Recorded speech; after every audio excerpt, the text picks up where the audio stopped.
네, 안녕하세요. 오늘 저는 딥러닝 과제 발표를 이제 맡게 된 김현호고요. 저희는 이제 팀 A 그 멤버로 구성이 돼 있고 팀 A고 저희가 이제 발표를 준비를 했고 그걸 이제 시작을 하도록 하겠습니다. 저희 조에서는 이제 첫 번째로 클래시피케이션이랑 두 번째로 리그레션 이제 분석을 수행을 했고, 그 중에 저는 첫 번째 클래시피케이션 부분에서 첫 번째 발표를 맡게 된 김현호입니다.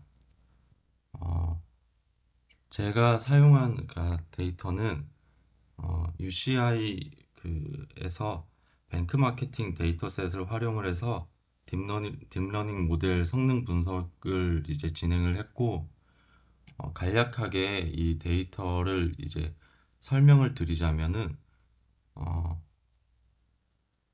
이 데이터는 포르투갈 은행에서 마케팅 캠페인 이게 전화 통화 이거랑 관련이 있고, 고객이 정기 예금을 이제 구독을 할지 여부를 예측하는 것을 이제 목표로 하고 있습니다. 첫 번째로 저는 어, 그 데이터셋에 포함되어 있는 전체 변수를 고려한 모델을 분석을 했고, 그걸 발표로 이제 말씀을 드리자면은 우선 데이터셋을 이제 데이터 분석을 하기 위한 환경을 이제 준비를 했습니다. 어, 일단 필요한 그 도구로 판다스랑 뭐 넘파이 뭐 기타 이제 다른 시본도 있고 SK런 안에 있는 다른 도구들도 이제 패키지들을 이제 사용을 했고 이 이제 패키지를 활용을 해서 저희 이제 학습에 이제 필요한 데이터 전처리 작업에 이제 전체적으로 사용을 할 예정입니다. 그리고 그 외에 이제 다른 또 패키지들도 활용을 해서 딥러닝 연산과 모델링을 이제 쉽게 할 수 있게 이제 환경을 이제 준비를 했습니다. 그리고 그 다음으로 이 불러온 데이터셋이 구글 드라이브에 이제 마운트 되도록 이렇게 그 구글 드라이브에 마운트 될 수 있도록 이제 설정을 했습니다. 그래서 이제 구글 드라이브에 마운트가 될 수 있게 설정을 한 다음에 데이터를 이제 불러오는 과정을 진행을 했습니다. 일단 여기 보시면은 뱅크로우라는 이제 변수 안에 이제 CSV 파일을 이제 로드를 해왔고, 여기 그 안에 경로가 지정된 경로에서 데이터를 불러올 수 있게 했고, 여기서 보시면은 SEP 이제 세미콜론으로 구분을 해서 이제 각 필드가 이제 세미콜론으로 이제 구분될 수 있게 그렇게 지정을 해 두었습니다. 그리고 그 다음으로 데이터 분석을 이제 진행을 하면서 원본 데이터를 이제 얼만큼 보존을 하느냐가 그것도 중요한 문제라서 분석 과정에서 이제 데이터를 변경하거나 이제 삭제하는 이제 작업을 이제 진행을 하는데, 그래서 실수로 원본 데이터나 이런 데 영향을 줄 수 있기 때문에 뱅크로우라는 변수에 원본 데이터를 보존하고, 뱅크라는 이제 새로운 변수에 복사본을 만들어서 이 복사본으로 저희가 모든 분석 작업을 이제 진행할 수 있게 이제 준비를 해 두었습니다. 이렇게 하면 이제 원본 데이터는 이제 보존이 되고 필요한 경우에는 언제든지 참조할 수 있게 그렇게 활용할 수 있게 그런 활용할 수 있게 이렇게 만들어 두었습니다. 그리고 그 다음으로 이제 그 대략적인 뱅크에 이제 있는 데이터들을 이제 확인을 해 보았습니다. 여기에는 좀 데이터 양이 좀 많긴 한데 저희 칼럼이 21개 이제 칼럼이 있고, 일단 41,188개의 로우가 이제 있는 것으로 확인을 할 수가 있습니다. 그리고 여기는 이제 그 데이터셋의 기본적인 그냥 정보들을 조금 살펴볼 수 있는데, 이 부분은 그냥 참고적으로 확인해 보시면 될 것 같습니다. 그리고 이제 bank.info 함수를 사용을 해서 데이터셋의 전반적인 정보를 이제 살펴볼 수가 있는데, 여기에는 이제 총 41,188개의 행과 이제 21개의 열로 이루어져 있고, 이제 각 열은 이제 나이, 뭐 직업, 결혼 상태, 교육 수준 등등 이제 각각의 정보들을 이제 보여주고 있습니다. 이제 그 각 컬럼들은 이제 보시면은 결측치는 일단 없는 걸로 나오거든요. 결측치는 없고, 어, 각 컬럼은 이제 정수와 이제 뭐 객체 부분으로 있는 오브젝트 이런 걸로 이제 구성이 되어 있는 걸로 대략적으로 확인이 가능합니다. 네. 그리고 여기서도 결측치가 있는지 없는지를 확인을 했는데, 여기서도 보실 수 있듯이 결측치는 아예 없는 걸로 확인이 됩니다. 그 뒤로 이제 데이터 분석을 하기 위해서 머신러닝 모델을 학습시키기 위해서는 이제 변수를 이제 분리를 해줘야 되는데, x와 y로 이제 변수 지정을 따로 해 주었습니다.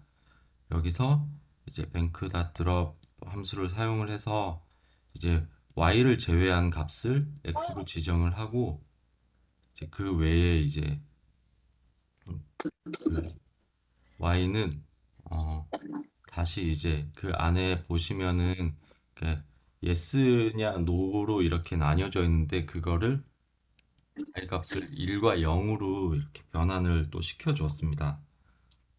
따로 이제 변환을 시켜준 이유는 이제 나중에 그 알고리즘이 이해하기 쉬운 형태로 변환이 돼서 이제 그 기계 학습을 하는 과정이 이제 좀 더 수월하게 이제 진행을 하기 위해서 이렇게 변환을 했다고 보시면 돼요. 그리고 여기 데이터셋 안에 있는 그 각 컬럼들 안에 이제 있는 그 변수들 중에서 이제 범주형 변수들을 그 더미 변수로 이제 원핫 인코딩을 수행을 했고, 이렇게 pd.get 더미 이렇게 원핫 인코딩 과정을 이제 진행을 했습니다. 그렇게 하면은 이제 그 컴퓨터가 이제 범죄형 데이터를 이해할 수 있고, 그런 방식으로 변환을 하는 기법 중에 하나라서 각 카테고리 값을 이제 새로운 더미 변수로 변환을 해서 해당 카테고리에 속하면 1, 그렇지 않으면 0의 값을 가지게 이렇게 하는 방식을 이제 적용을 하도록 이렇게 원하드 인코딩을 진행을 했습니다. 그 다음에 이제 머신러닝 이제 모델을 학습시키기 위해서 전체 데이터셋을 이제 학습 데이터와 이제 테스트 데이터로 이제 분할을 했는데, 모델이 이제 새로운 데이터의 이제 예측을 이제 성능 평가하기 위한 과정으로 이제 진행을 하는 것입니다. 그래서 트레인 테스트 스플릿 함수로 이제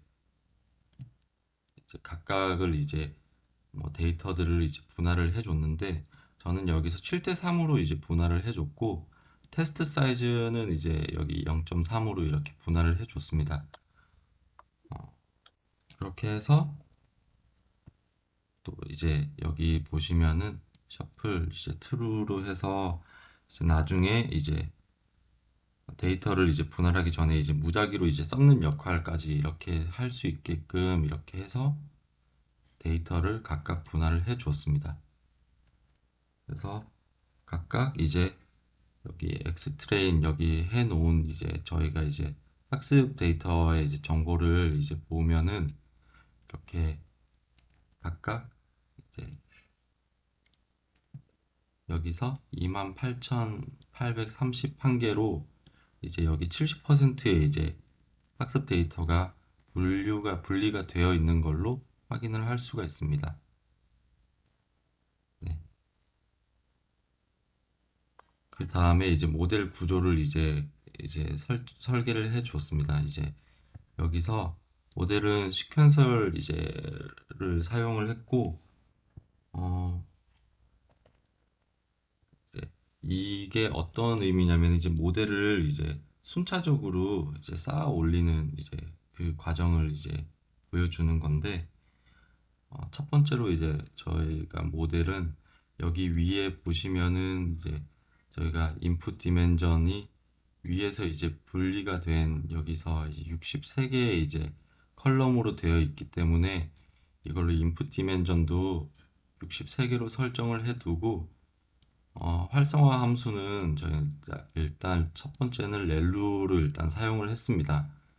그리고 여기서 댄스는 정확하게 이제 뭐가 좋다라는 정답이 없어서 우선 이제 첫 번째 층에서는 50개, 그 다음에는 20개, 그리고 30개, 최종적으로는 1개 이렇게 해서 시그모이드 함수를 사용을 해서 최종적으로 결과값이 나올 수 있게 이렇게 모델 구조를 설계를 해 줬습니다. 그래서 모델을 이제 대략적으로 요약된 걸 이렇게 확인을 해 보면은 이렇게 첫 번째 이렇게 각각 이렇게 살펴볼 수가 있습니다. 그리고 이제 모델을 이제 각각 이제 컴파일을 해 주는데 y 값이 이제 0 또는 1로 분류가 되는 이항 분류이기 때문에 이항 교차 엔트로피로 일단 설정을 해 뒀습니다. 여기 보시면은 바이너리 이제 크로스 엔트로피를 사용을 했고, 그 뒤로 이제 그 최적화 알고리즘으로 이제 아담을 사용을 했고, 그리고 평가 지표 이제 매트릭스는 이제 그 액큐러시를 선택을 해서 정확도를 살펴보았습니다. 그래서 이렇게 실행을 해 주었고, 검증 셋의 오차가 20번 이상 낮아지지 않으면 학습이 종료될 수 있게 여기 얼리 스타핑 콜백 이걸 이제 사용을 해줘서 일단 설정을 해줬습니다. 그 다음에 이제 모델을 이제 실행을 했는데 배치 사이즈는 200으로 하고 이제 순전파와 역전파 이제 각각 이제 저희가 에폭은 60번 시행될 수 있게 이렇게 설정을 해서 모델을 실행을 해 봤습니다. 그리고 여기 아까 전에 말씀드렸다시피 이렇게 20번 이상 진행됐을 때는 멈추게끔 이렇게 진행을 했습니다. 그래서 이제 각각 이제 모델이 이제 수행이 되는데, 음, 여기 제일 마지막에 이제 멈춰 있는 부분에 보시면은 이제 여기서 이제 정확도들을 이제 확인할 수가 있습니다. 그래서 저희가 이제 여기 학습 결과를 이제 확인하기 위해서 여기 이제 히스트뱅크에 이제 데이터 프레임으로 저장된 이제 학습 결과를 이렇게 각각의 검증셋의 오차와 학습셋의 오차들을 이제 저장을 해서 그 부분을 검증셋과 학습셋의 오차 차이를 이제 시각화를 해서 그래프로 일단 보여줄 수 있게 만들어 두었습니다. 이 그래프를 보시면은 여기 이제 각각의 이제 검증셋과 이제 그 학습셋의 오차가 좁혀지는 부분이 여기 45인 부분에서 이제 오차가 줄어드는 걸로 확인을 할 수가 있습니다. 그래서 모델 정확도는 그 다음에는 모델 정확도를 이제 살펴봤는데 모델 정확도는 이렇게 잠시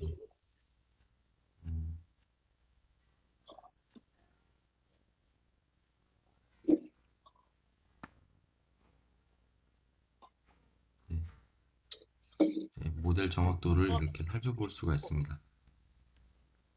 네.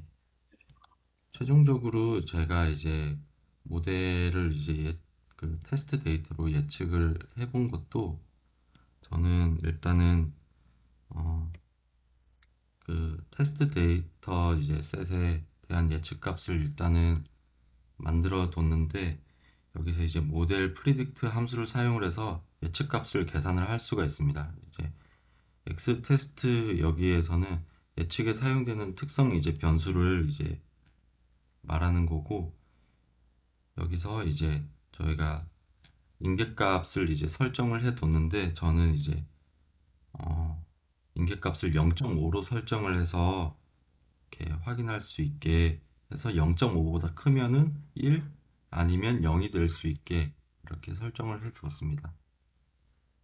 그리고 이제 그 다음으로 분류의 정확도를 확인을 해 봤는데, 일단 저는 이제 혼동행렬과 이제 분류보고서 이제 클래시피케이션 리포트를 이제 사용을 해서 그 분류 정확도를 확인을 해 봤습니다. 이렇게 설정을 해서 이제 살펴본 바로는 대략적으로 이제 정리를 해서 말씀을 드리자면은 0으로 분류한 것은 이제 정밀도는 약 90, 이제 여기서 보시면은 여기 이제 값이 92% 정도, 그리고 1로 이제 분류한 것은 66% 정도 이렇게 나타나는 것을 확인할 수가 있습니다. 그리고 최종적으로 저희가 앞에서 만든 모델을 이렇게 모델 닷 세이브 함수를 사용을 해서 이 경로로 만들어둔 모델을 저장까지 해보았습니다. 그 다음으로 전체 변수 고려한 거 외에 상관관계가 높은 변수를 적용을 해서 모델의 이제 성능이 개선됐는지를 살펴보기 위해서 그 과정을 수행을 해 봤습니다. 상관관계가 높은 변수를 적용한 모델에 대한 설명은 정화진 프로님이 이어서 설명을 해 주실 예정입니다.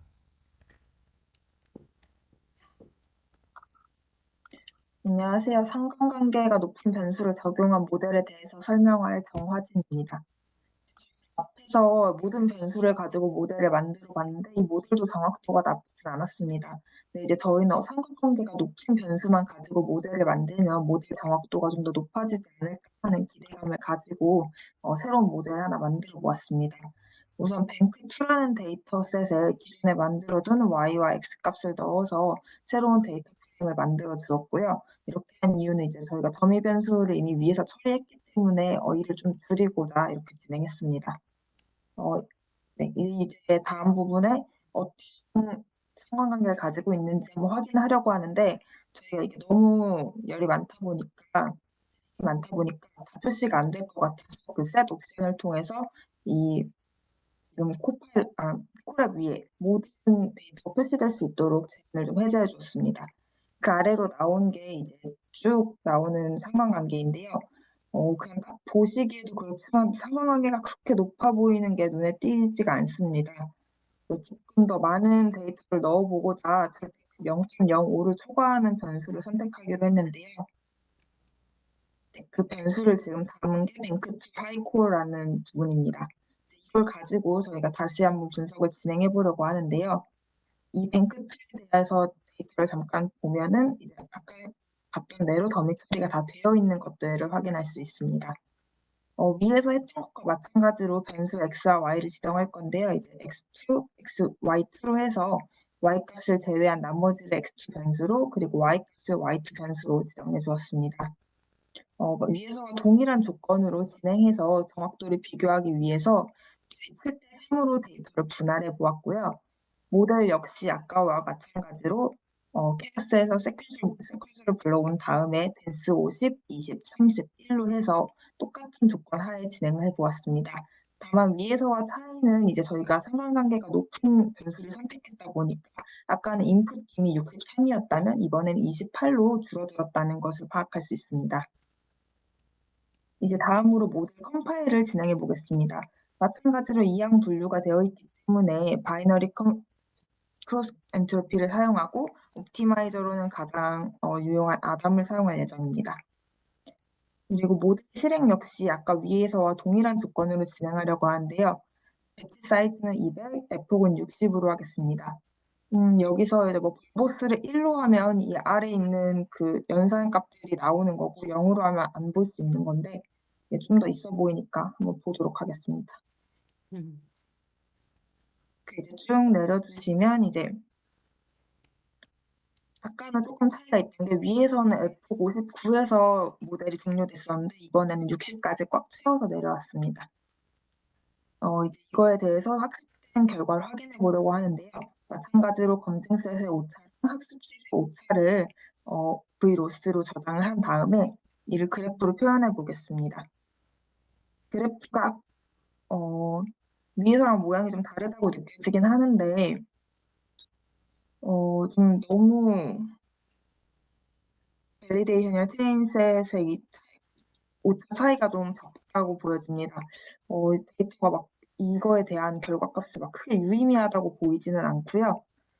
그런 이제 마지막으로 최종적으로 이 모델 2에 대한 정확도를 파악하자면 이 모델의 정확도는 0.89입니다. 아까는 0.90이었는데 오히려 모델의 정확도가 떨어졌다고 볼 수 있습니다. 정확하게 이 모델 1과 2의 정확도를 비교해 보자면 0.008로 아주 미미하지만 첫 번째 모델의 정확도가 더 높았던 것을 알 수 있습니다. 이게 뭐 이제 데이터가 왔다 갔다 하니까 돌릴 때마다 조금씩 차이가 있을 수는 있지만 이제 저희가 파악했을 때는 모델 1과 2 생성관계가 높은 모델을 선택했음에도 성능이 그렇게 개선됐다고 할 수 없습니다. 그래서 저희는 이 부분을 이제 상관관계가 0.05가 아니라 0.1 정도의 높은 수치로 조정을 해서 개선을 한다면 값이 조금 달라지지 않을까라는 결론을 도출했습니다. 그래서 이상으로 뱅킹 데이터에 대해서 설명드렸고요.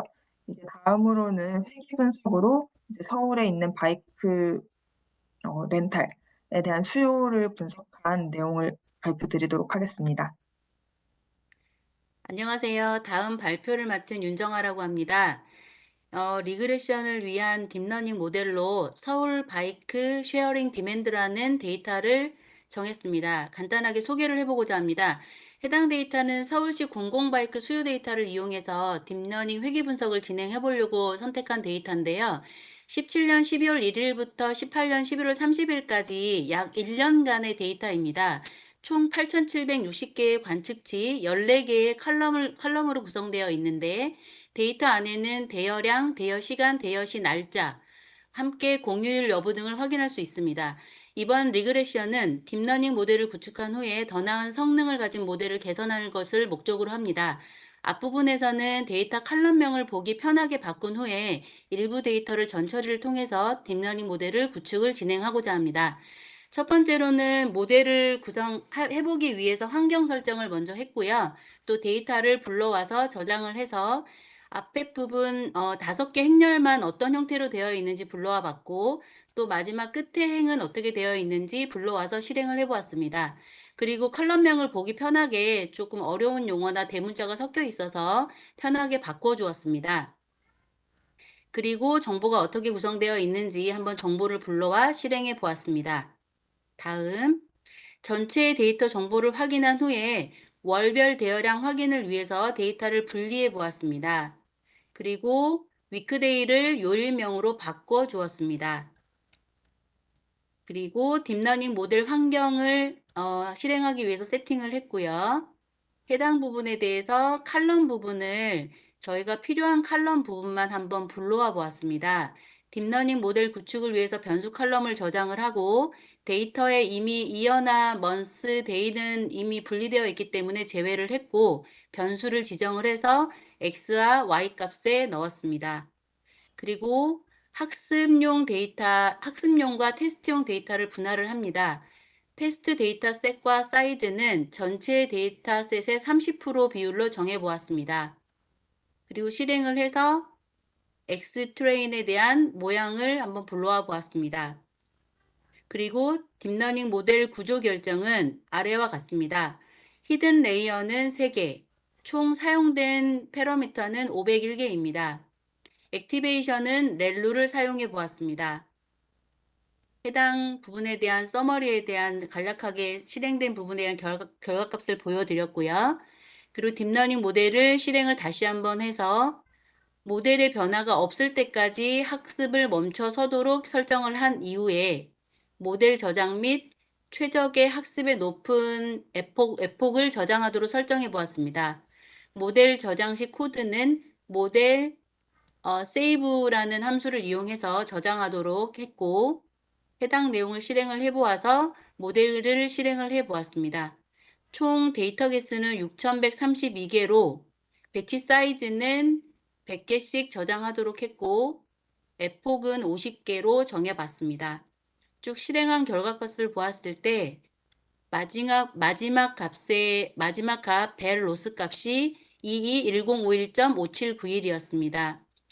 좀 더 나은 데이터 값을 얻기 위해서 데이터 스케일링 후에 다시 딥러닝 모델 구축을 해보았습니다.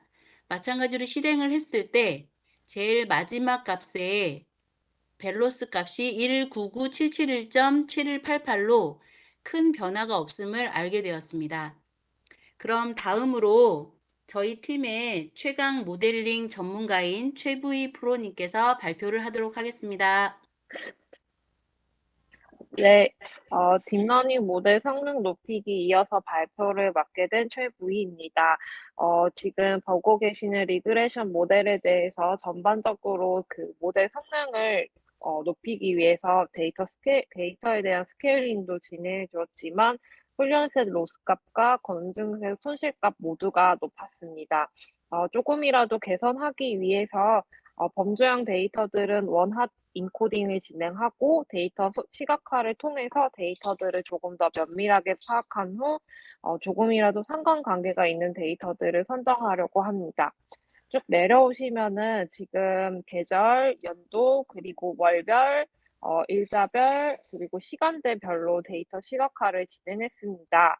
시각화를 통해서 알 수 있는 점은 가을보다는 여름에 대여량이 많은 것을 알 수 있고 계절을 월별로 더 확인해 보면 6월의 대여량이 가장 높다는 것을 알 수 있습니다. 요일별 대여량은 비교적 비슷하지만 일요일이 상대적으로 낮다는 것을 알 수 있습니다. 시간별로는 오전 8시, 저녁 6시경에 대여량이 가장 높았습니다. 이 데이터 시각화를 통해서 계절은 여름, 월별은 6월, 일요일보다는 평일, 그리고 시간은 오전 8시, 저녁 6시경에 대여량이 많은 것을 알 수 있었습니다. 17년 12월 1일부터 그리고 18년 11월 30일까지의 대여량이기 때문에 연도별 대여량은 중요한 변수로 생각하지 않겠습니다. 쭉 내려와서 이제 홀리데이 그리고 공휴일과 그리고 운영하는 펑셔니데이에 대해서 밸류 카운트를 계산을 해보았고 쭉 내려오시면은 각각 이제 그 홀리데이의 그 대여량과 그렇지 않은 일의 대여량 그리고 밑에 펑션데이의 그 대여량과 펑션이 하지 않은 대여량을 확인해 볼 수 있었습니다. 각각 이제 데이터 시각화를 통해서 어느 조건일 때 대여량의 많고 적음을 확인할 수가 있었는데요. 컬럼과 자전거 대여량의 상관관계를 통해서 다소 조금 그 상관관계가 있는 데이터들을 선별하려고 합니다. 일단 쭉 내려오시면은 저희가 데이터 시각화 상관관계 분석을 통해서 상관관계 분석을 통해서 시각화를 진행을 했고요. 쭉 내려오시고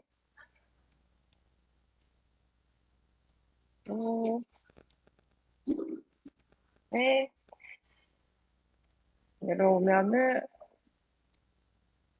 날씨와 시간대별로 상관관계를 분석을 했고 비가 온 날 그리고 눈이 내린 날에도 대여량을 한번 별도로 체크해 보았습니다. 눈이 내린 날과 비가 온 날의 대여량의 경우 별도로 큰 차이가 없어서 이 데이터는 확인하지 않도록 하겠습니다. 쭉 내려와 주시면은 지금 보고 계시는 히트맵에서는 자전거 렌트는 시간과 기온과 강한 상관관계가 있음을 확인할 수 있습니다. 다시 계속 내려오겠습니다. 네, 아까 앞에 말씀드렸었던 비가 온 날, 눈이 내린 날의 대여량을 한번 확인해 보았는데요. 크게 이 데이터는 저희가 만들려고 하는 딥러닝 모델과는 상관없어서 배제하도록 하겠습니다. 쭉 내려오시면 됩니다. 네. 그리고 내려오시면 됩니다.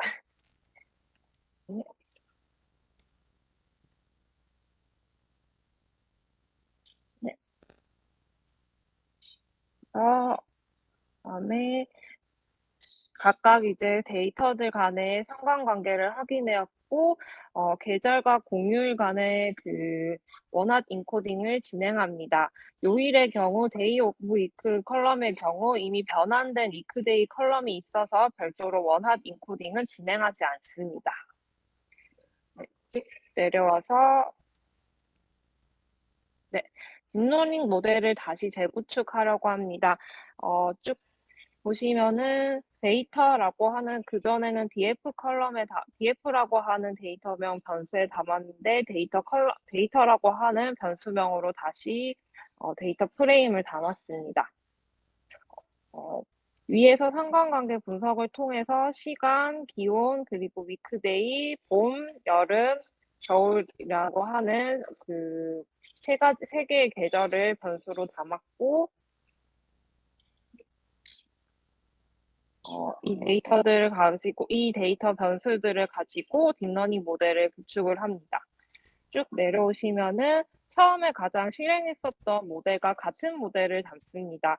인풋 디멘전은 이전에는 13개였었는데 6개로 줄었습니다. 파라미터 수는 총 447개입니다. 쭉 내려오시고 모두 같은 모델을 사용했기 때문에 그 이외에 변동은 없습니다. 쭉 내려오시면은 이 그 6개 담은 변수를 통해서 저희가 벨로 로스를 확인했을 때는 198,461로 그렇게 성능이 이전과 변화되지 않았음을 알 수 있습니다. 이에 이제 구축한 모델에 대해서 조금 더 이제 로스 값과 벨로 로스 값 모두 개선되지 않았기 때문에 히든 레이어와 노드를 더 추가해보고 에폭과 배치 사이즈의 변화를 주겠습니다. 먼저 에폭을 증가시키고 배치 사이즈의 변화를 주었습니다. 내려오시면은 에폭은 2000까지도 바꿨습니다. 쭉 내려오시면은 마지막에 179175 값으로 다소 성능이 향상되었음을 확인할 수 있습니다. 다시 쭉 내려오시면은 은닉층과 노드의 개수 그리고 에폭 다음에 배치 사이즈 모두 변경한 딥러닝 모델로 학습을 시킵니다. 쭉 보시면은 이전에 히든 레이어는 총 4개의 층으로 구성했고 패러미터는 총 1051개입니다. 확인할 수 있습니다. 활성화 함수는 렐로를 그대로 사용하였습니다. 다른 것은 건들지 않았고 에폭과 배치 사이즈는 이전에 변경했던 2100으로 각각 설정하였습니다. 쭉 내려오시면은 네, 마지막으로 176399로 조금 다소 향상되었음을 확인할 수 있습니다. 마지막으로 각각 테스트 데이터를 통해 모델 성능을 비교해 보려고 하는데요. 일단 쭉 내려오시면은 먼저 에폭을 증가시키고 배치 사이즈만 변경했던 1번 모델의 경우 조금만 내려와 주시겠어요? 네. 이번 모델의 경우 1944-4942이고 그 다음에 두 번째 모두 다 그 배치 사이즈, 에폭, 패러미터, 히든 레이어 모두 변경했었던 모델 애큐러시가 1895060으로 조금 다소 성능이 향상되었음을 확인할 수 있습니다. 위에 그래프를 보시면은 밸리데이션 로스 값과 저희가 학습셋 로스 값을 확인을 할 수가 있는데요. 그 시각화를 통해서 확인할 수 있는데 이전에 저희가 클래시피케이션 모델과는 다소 많이 차이가 나는 것을 확인할 수 있습니다. 밑에 먼저 보여드렸던 스코어 1과 스코어 2 값도 차이가 있는 것처럼 저희가 리그레션을 진행을 하면서 다소 리그레션 모델의 경우에는 그 성능을 개선시키는 것이 어렵다는 것을 확인할 수 있었습니다. 과제를 마치면서 그 리그레션 모델은 성능 개선하는 것이 어렵다는 것을 알 수 있었고, 추가로 모델 개선을 위해서 활성화 함수를 소프트맥스 시그모이드로 변경해서 사용해 보았지만 렐로가 가장 성능이 높았다는 것을 확인할 수 있었습니다. 이상 그 클래시피케이션 그리고 리그레션 모두 딥러닝 모델을 구축하고 성능을 개선하는 것을 한번 목표로 해보았습니다. 과제를 마치겠습니다. 감사합니다.